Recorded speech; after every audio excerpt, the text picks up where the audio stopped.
What's up, everybody, and welcome to the 2019 Urban World Film Festival, a festival for over 4 days showing 70 films. Now, today we had an opportunity to talk to some of the cast, so you don't want to miss out on all the fun.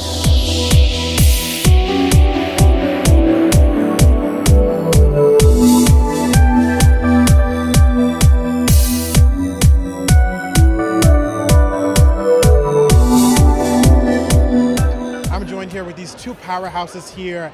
I feel like this film is basically your life. It's been seeing your work wrapped up in a bow in a whole film. You've seen your work from Little Kim to Mary J. Blige. Just tell me what this evening means to you. This evening means a lot to me to, number one, be here with my people and people who understand my culture and who are a part of my culture, to be here with my sister April Walker. This is like, if we could have fast forwarded and seen this moment, I don't know if we would have believed it, but this is an amazing moment. It just feels really good. I almost feel like we see patterns of your work in so many different artists that are here today. Just talk to the staying power that your fashion, your legacy, and people kind of, I want to say mimicking, I want to say copying off of your great work, and just tell me how that makes you feel. I love to see reinterpretations of my work. I think it's powerful as long as it's being celebrated and not abused and misused or taken for granted or anything like that. I'm happy. It just makes me feel good. Just tell me, playing in this film Mixers, what do you want viewers just to walk away with? I want them to, first of all, laugh, and then second of all, I want them to, I don't like telling people what to walk away with.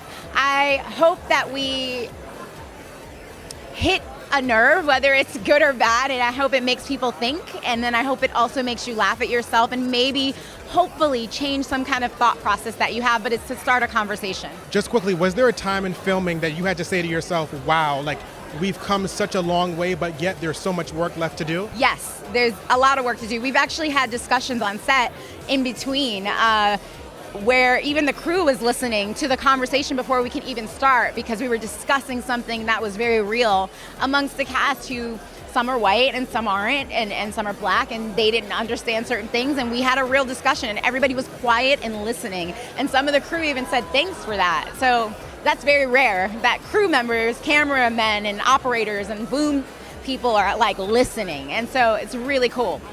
Thank you. Thank you guys. Thank you. How you doing, brother? You are sharp. No, you're sharp. You brother. know, this no, jacket. Look at that. Come on, bro. No, some lady dressed me, man. You ready? Mr. O'Shea Jackson, how you doing this evening? I'm good, chilling. I'm a little hot in this suit. My feet hurt, but it's about the film. I appreciate your transparency this evening. Just Mercy, I feel like this is real people, real lives, real stories. There are still people in this country who, are still using the Legal Aid Society as a way for representation, right? Yeah. And there were men in Alabama, like the individual in this film, who was seeking someone to just represent him, seeking to just tell his story. Just tell me how you think that Just Mercy will help propel people who might not even know anything about this subject matter. It's important to, when you have a subject like this, who, a lot of people in the country try to ignore. Sometimes using the arts and using visuals to show somebody, it'll get the point across a little bit more, and the more eyes that we wake up, the more people that we have talking about this subject, the more change I think will happen. Just think about how many of these type stories don't get a movie, don't get told. You do stuff like this so that somebody somewhere will want to be the next Bryan Stevenson, and those stories will get told and those people will be saved, because Bryan is out here really saving people.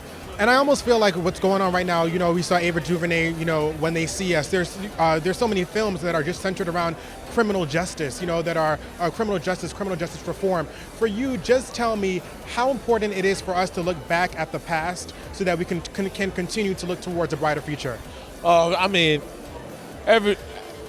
I feel like every black person knows if you don't know where you've been, you don't know where you're going. And it's just, if you continue to have the wool over your eyes, if you continue to act like nothing is going on or ignore the things that this country went through to get to where we are right now, the subject that's happening in Just Mercy is only 3 years before the 90s. Which is not a long time ago. Yeah, it just happened, you know. So just think about where it's still happening, and to ignore that is not knowing where you came from.